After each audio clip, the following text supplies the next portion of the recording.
Las opiniones vertidas en este podcast son de exclusiva responsabilidad de quienes las emiten y no representan necesariamente el pensamiento del canal.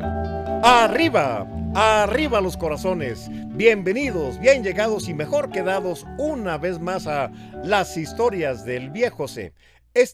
El programa que ustedes han estado consintiendo. Muchísimas gracias por su preferencia, gracias por sus likes y desde luego estas historias están hechas para compartirles, para que ustedes sean tan gentiles de hacernos llegar sus observaciones y para participar con sus pensamientos, sus ideas, sus sugerencias e inclusive sus peticiones.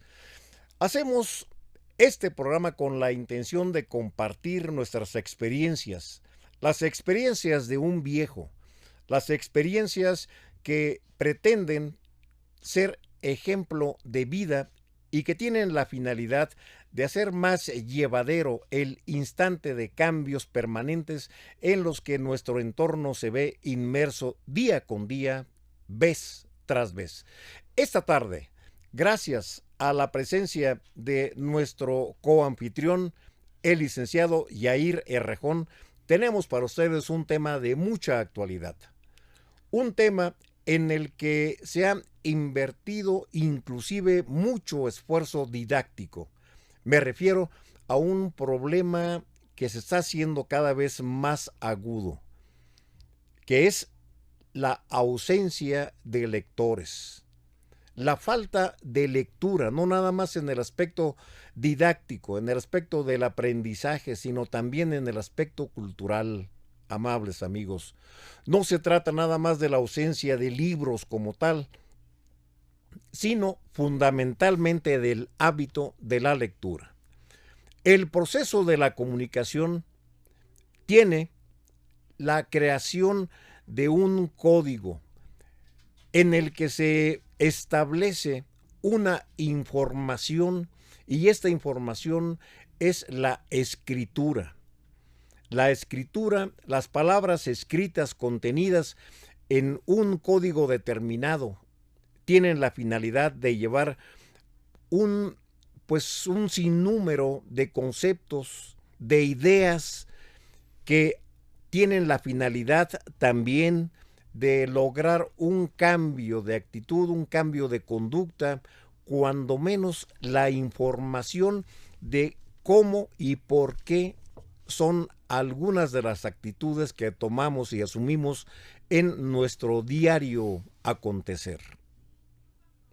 Este código, la escritura, no se ve exenta de ruidos, de barreras, de dificultades, porque en ocasiones lo que el escritor pretende dar a conocer no es lo que percibe el lector, debido a que al decodificar esa información en la lectura, esta decodificación se ve afectada ya sea por el entorno social, por el entorno inclusive económico, político, psicológico del lector y tiene un enfoque diferenciado. Pero de todo esto nos va a platicar nuestro coanfitrión, el licenciado Yair Errejón.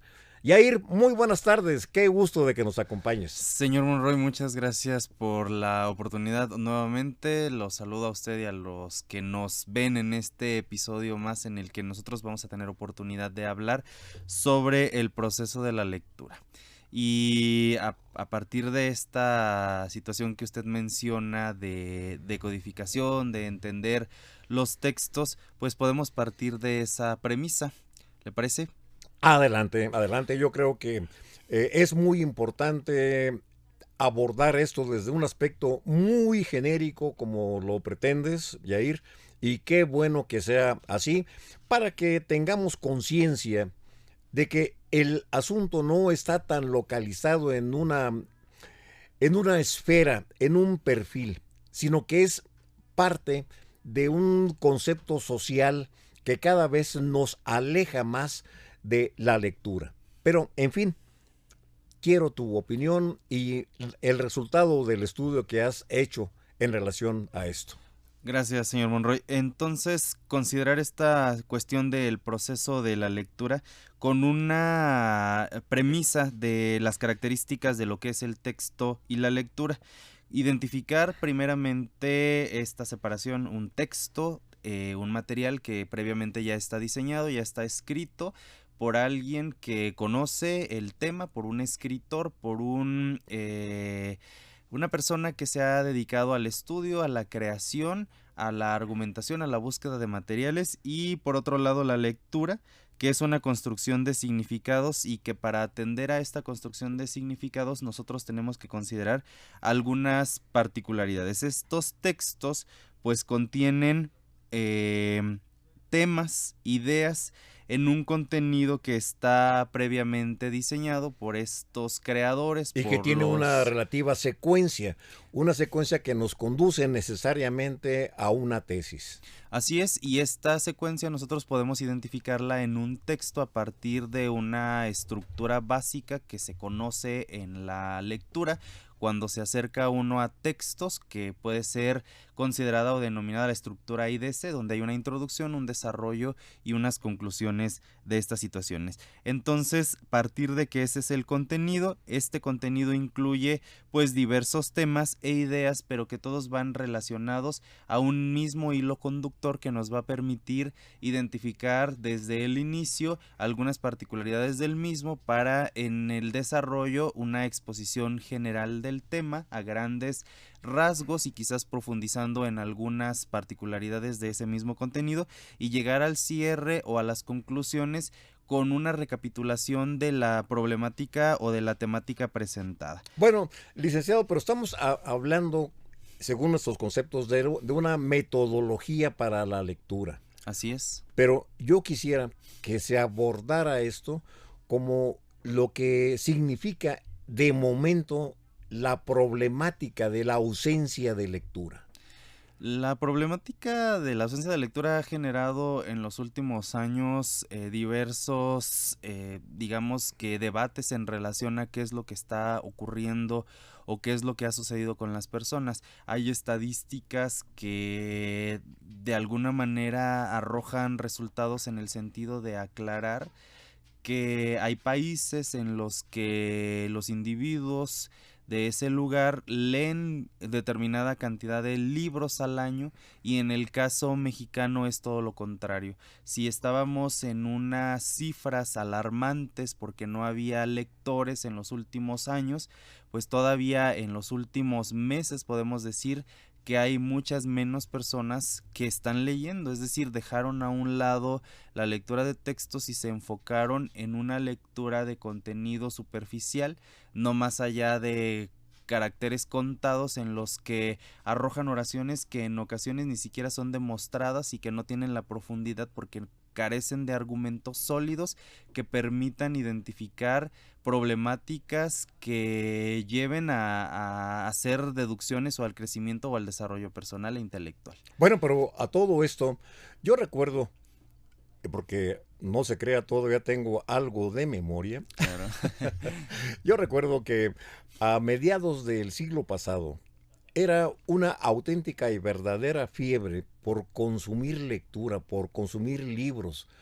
Inclusive había varios círculos de lectores patrocinados por diferentes editoriales y cada relativo tiempo, a veces cada 15 días, cada semana, cada mes inclusive, había entregas de nuevas obras, tanto literarias, novelas, cuentos, ensayos, como también cuestiones informativas, boletines científicos, etcétera, etcétera.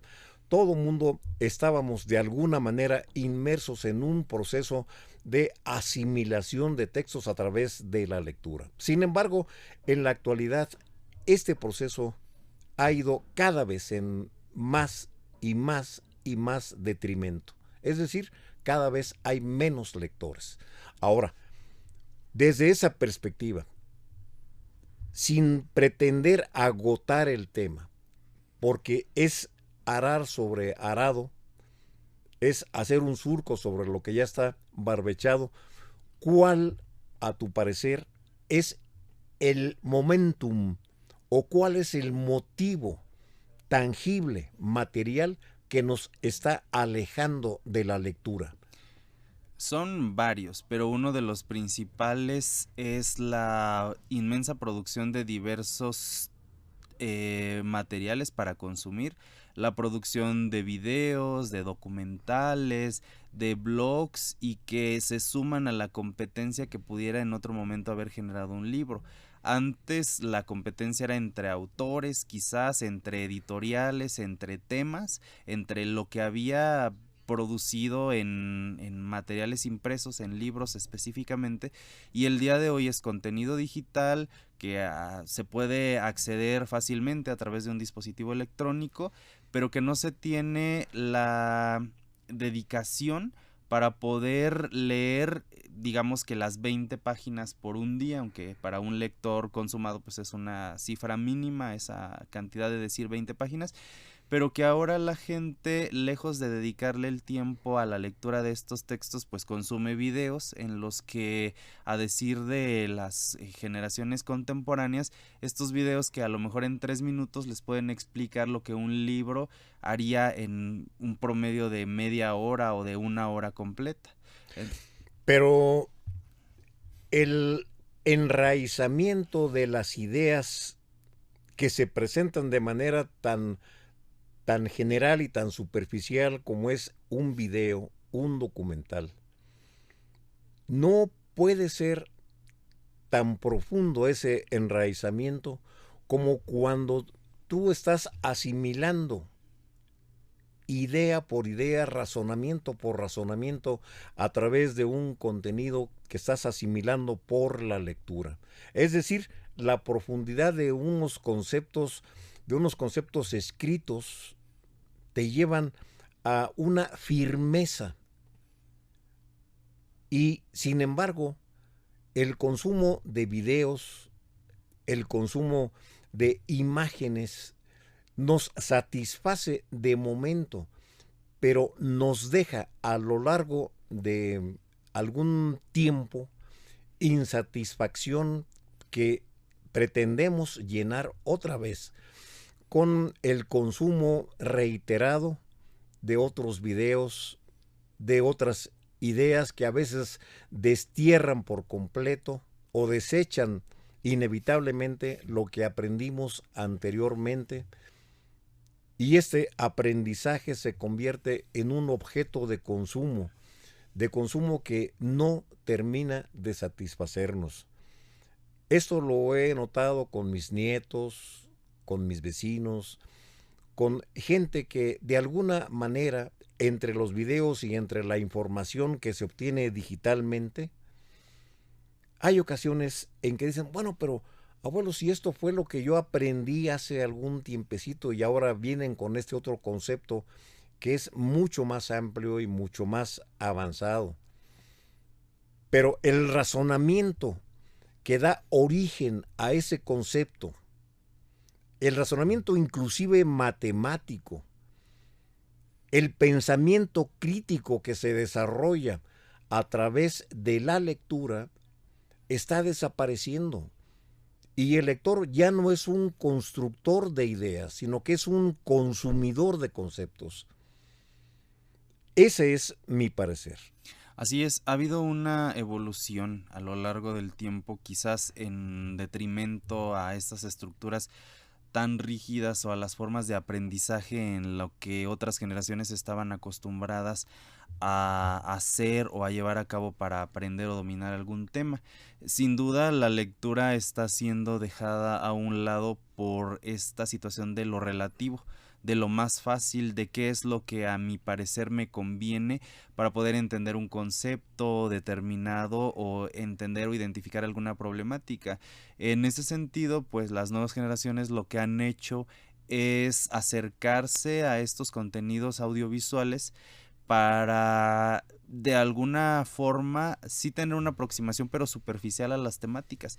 Ya no tienen el interés, pensemos en esta idea de especializarse en un conocimiento que pudieran hacer a través de lo de la lectura, de acercarse a un texto como tal, sino en la cuestión de, como dice usted, en un momento identificar las problemáticas que tienen al alcance y decir, bueno, es que esto no me va a servir, sino que nada más es un ejemplo que yo puedo tomar para algo y empezar a discriminar información que a largo plazo les va a hacer falta. No quiere decir que porque no sean los mismos tiempos que los de antes, que siempre ha habido un debate en relación a ello, en la cuestión de que si antes las cosas eran mejor y que el día de hoy llegan a esta parte de lo relativo, pero sí llega a ser carente de profundidad. La visualización de un video, de una película, de un documental, no lleva ni el esfuerzo, ni tampoco conduce a las mismas conclusiones que puede generar el hecho de profundizar en la lectura de un texto o de un tema determinado para irlo conociendo y digamos que fragmentando en las posibilidades en las que el que lo lee o se acerca a él lo requiere. Bueno, hay un ejemplo muy clásico, sí. El de los diarios, el de los periódicos, la prensa escrita. Generalmente, cuando se trata de un reportaje de campo, un reportaje que requiere un esfuerzo de investigación, que va más allá del mero aspecto informativo, que merece una primera plana o que merece una cabeza muy llamativa, sino un reportaje que hace la investigación de todo el proceso de un evento, desde la etiología, es decir, las causas de ese evento, qué fue lo que lo originó, quiénes son los protagonistas y, desde luego, el contexto en el que se desarrolló ese evento, ya sea una tragedia, ya sea una buena noticia, ya sea, en fin, ese evento que merece todo un proceso de investigación y se explica con amplitud y profundidad en un reportaje en la prensa escrita, no tiene lugar en los medios digitales, a excepción de que se trate de un documental específico. Pero cuando se trata de un mero aspecto informativo, solamente es el encabezado. No tiene la profundidad de un reportaje.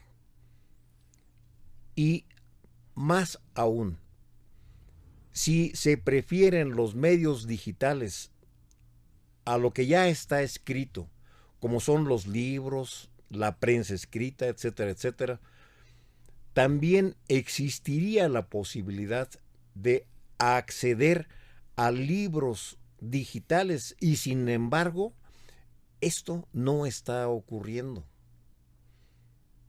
Parte de la problemática que desde mi punto de vista tiene este sentido del acercamiento a los textos es esta situación de la especificidad.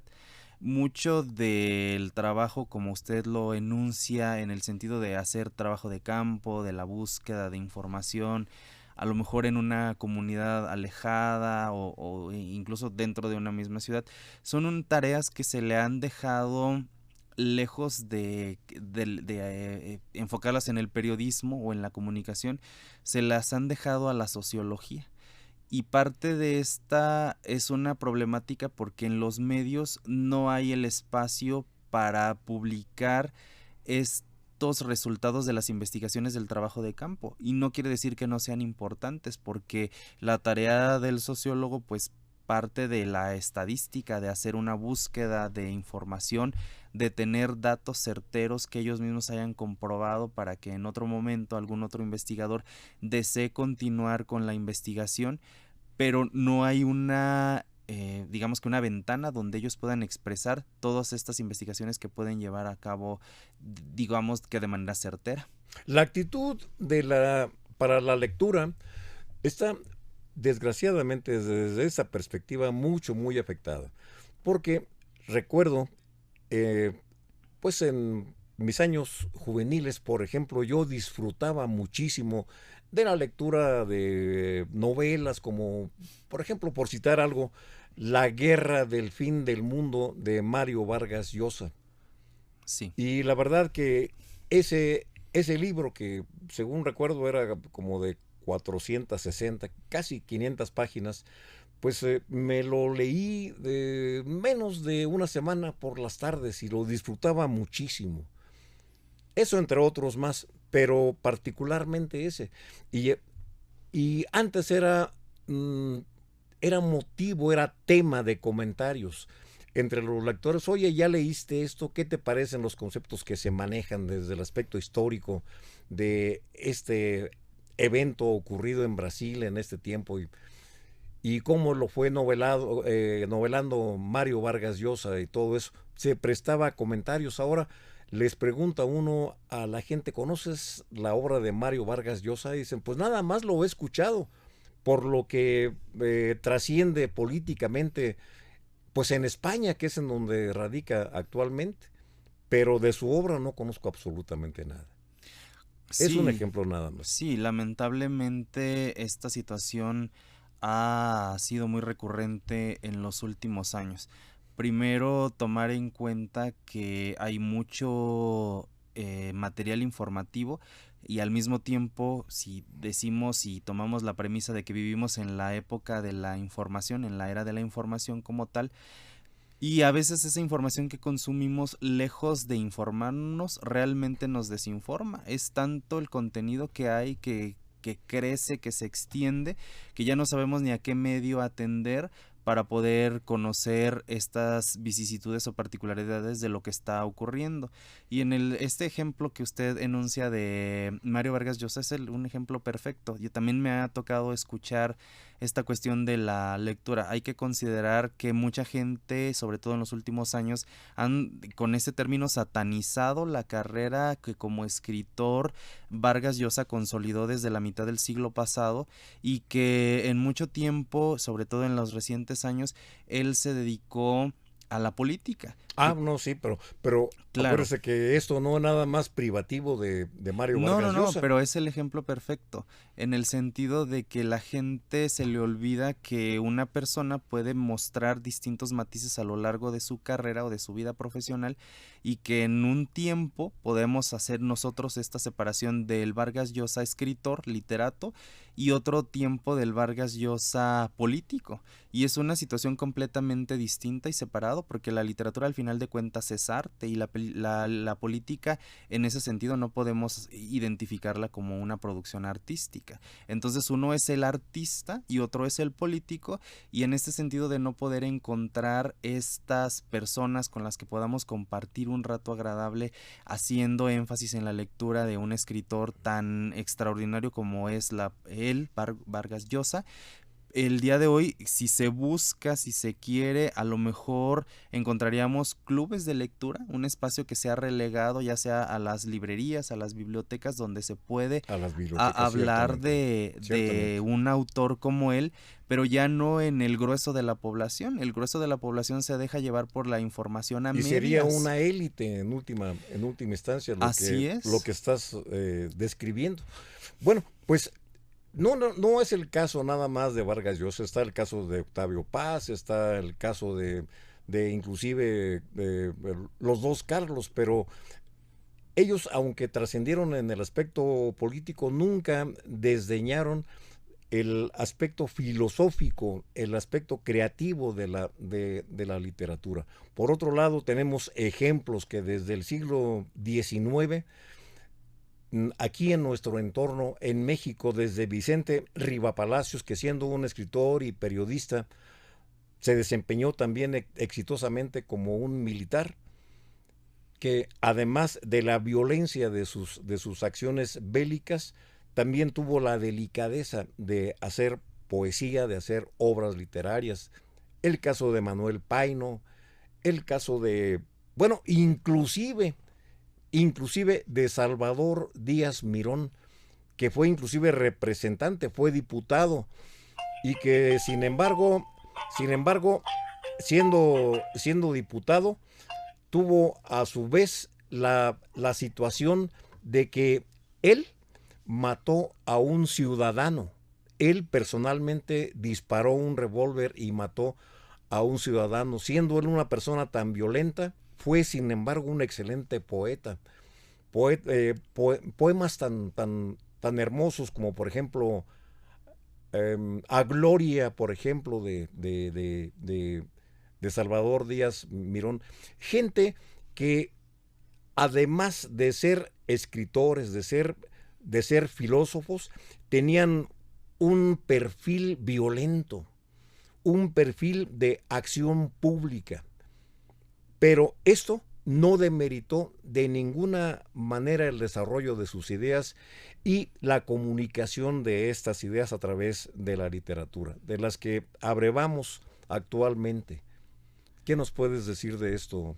Sí, el hecho de que una persona, un individuo tenga a bien la posibilidad de escribir, de crear obras literarias, pues es como el ejemplo que usted denuncia de Manuel Paino, que incluso en un texto que lleva por nombre Los bandidos del Río Frío, él enuncia todas estas problemáticas que llegan a ser lo que rodeaba a la sociedad de siglos anteriores, en el que ejemplos de violencia, ejemplos de feminicidio, que en ese momento no se le conocían como tal, estaban presentes ahí y que son noveladas y son leídas pues con los rasgos y las características de la literatura. Efectivamente, Manuel Paino tiene inclusive algunos matices todavía mucho más, digamos que inquietantes, por ejemplo, en su obra El Fistol del Diablo, si no mal recuerdo. Pero bueno, amables amigos, en realidad estamos platicando de lo que significan los ejemplos de literatura básica, pero hablando también de la problemática de la lectura desde el aspecto didáctico. ¿Qué nos puedes decir, Yair, tú como maestro, como conductor de una información científica para tus alumnos? ¿Qué nos puedes decir de la falta de lectura, de la falta del espíritu de investigación a través de estas ideas que nos han codificado los escritores, los investigadores y que están ahí esperando ser descubiertas o cuando menos difundidas? Pues es una situación compleja el hecho de que las nuevas generaciones no quieran acercarse a los textos como si la literatura o cualquier material escrito ejemplificara el hecho de, digamos que de algo prohibido. En algún momento textos que fueron sumamente importantes no se podían leer, la posibilidad de que el pueblo leyera no era muy alentadora, mucha gente ignorante no sabía leer. El día de hoy la mayoría de la población tiene esta posibilidad de haber ido, digamos, no a una actividad profesional con la lectura, pero sí haber ido a la educación básica y eso haberle permitido el hecho de conocer la lectura y no tienen interés. Es una cuestión sumamente lamentable entre la población que, lejos de querer educarse por sí misma y no que simplemente se esté digamos que recomendando ser autodidacta, sino simplemente acercarse a textos porque es una necesidad para poder profundizar en algún área, y no quieren, se están negando la posibilidad que en otro momento eran otras las condiciones que le negaban a la población. Tal pareciera que nosotros estamos condenados a una serie de generaciones futuras en que sean ignorantes del conocimiento que alguien legó o que ha dejado como una huella de que tenía conocimiento, que tenía evidencia de dedicación, de escritura, de profundizar en los temas, y que se está dejando a un lado por la comodidad de las generaciones actuales. ¿Qué diferencia es la que notas tú entre consumidores de la información, como nos estamos convirtiendo en la actualidad, a investigadores de la información? ¿Qué diferencias notas culturalmente hablando en nuestra sociedad de ese aspecto? Un consumidor de la información en este sentido podría ser cualquier persona que lee, como enunciaba usted hace un rato, los titulares de las noticias, en el que quiere y dice y argumenta con bases no muy sólidas el estar informado de todo el acontecer social, cultural, político, económico de un país o de cualquier situación, y sin profundizar. Y un investigador es aquel que encuentra una línea en común entre varios autores entre varios productos culturales que pueden hacer una suma de resultados pues prácticamente imposibles, de que si no se profundiza se van a encontrar. Cuando un investigador se da... Hay un criterio sólido el que se encuentra a través de una investigación, que desde luego puede ser derrotado con un razonamiento también, pero cuando menos se encuentra un criterio sólido, compartido, culturalmente hablando, porque se trata de una colaboración que la misma razón nos ha impuesto.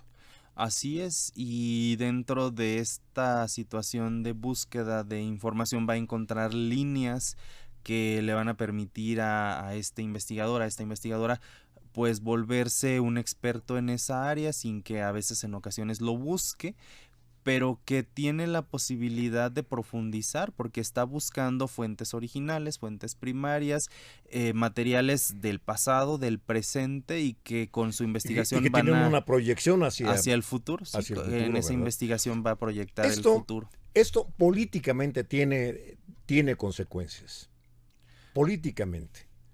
Y esas consecuencias que son necesariamente las organizaciones políticas tienen un fin último, que es encontrar y hacerse con el poder, para bien o para mal, pero esa es la finalidad de los partidos políticos, de las organizaciones, etcétera, etcétera, etcétera.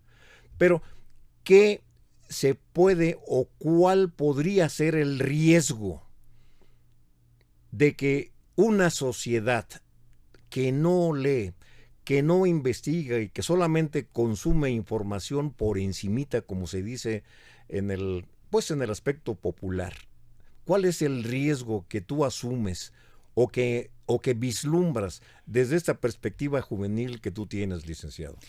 Pues el resultado es una sociedad ignorante, que no tiene fundamento, que carece... Y que puede ser manipulada, ¿no? Así en es. un momento dado. Sí, que tiene todos los riesgos de volverse en el camino en el que se le vaya enunciando esta situación. Si hay discursos de violencia, convertirse también en un violentador, que hay discursos que reproduce sin querer, que tiene falta de profundidad, de conocimiento, y que lejos de querer, digamos que aprender, porque como decíamos hace un rato, porque hay tanta información, pues no profundiza, no sabe o no quiere buscar, no quiere saber cómo puede salir de esa situación porque ni siquiera se da cuenta. Y hay una problemática en ello bastante enraizada en la sociedad.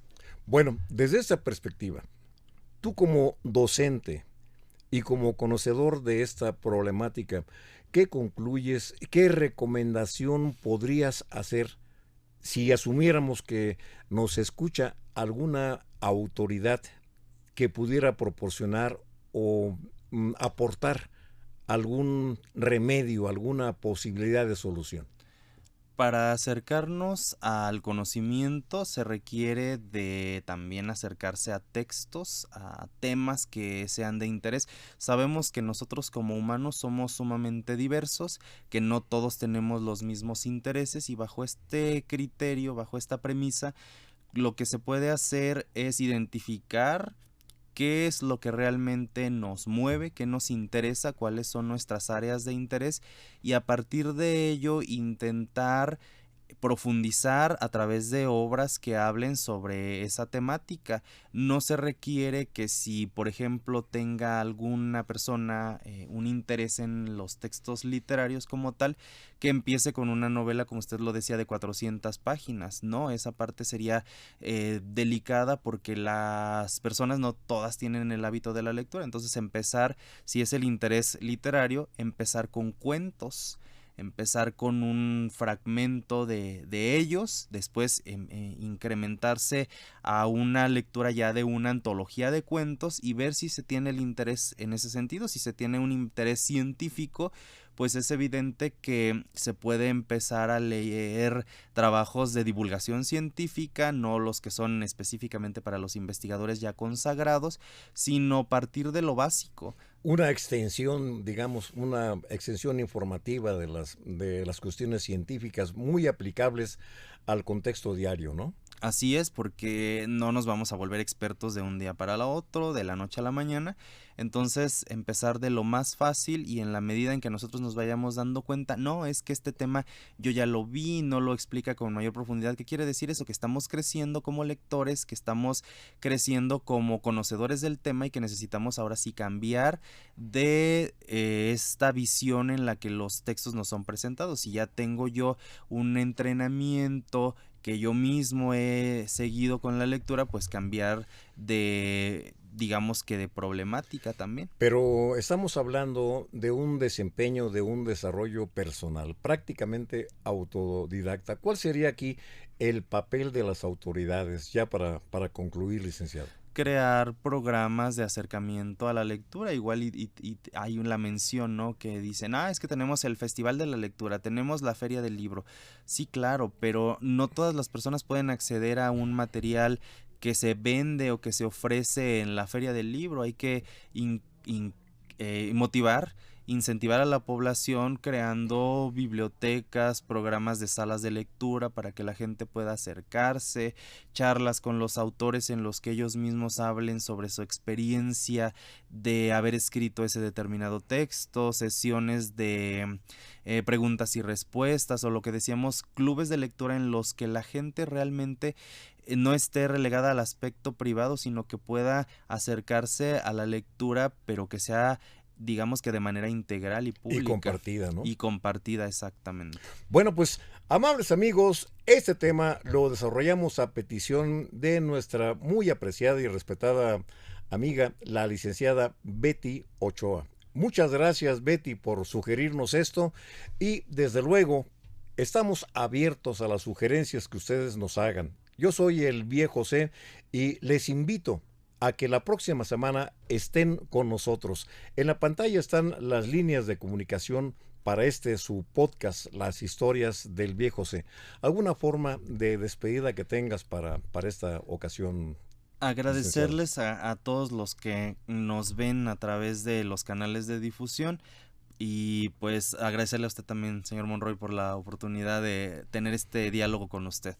Bueno, pues muchas gracias. Yo soy el viejo C y solamente quiero decirles que no se puede deshojar una flor sin lastimar una estrella. No a la violencia, paz en la justicia y alegría en el amor. Vida por siempre.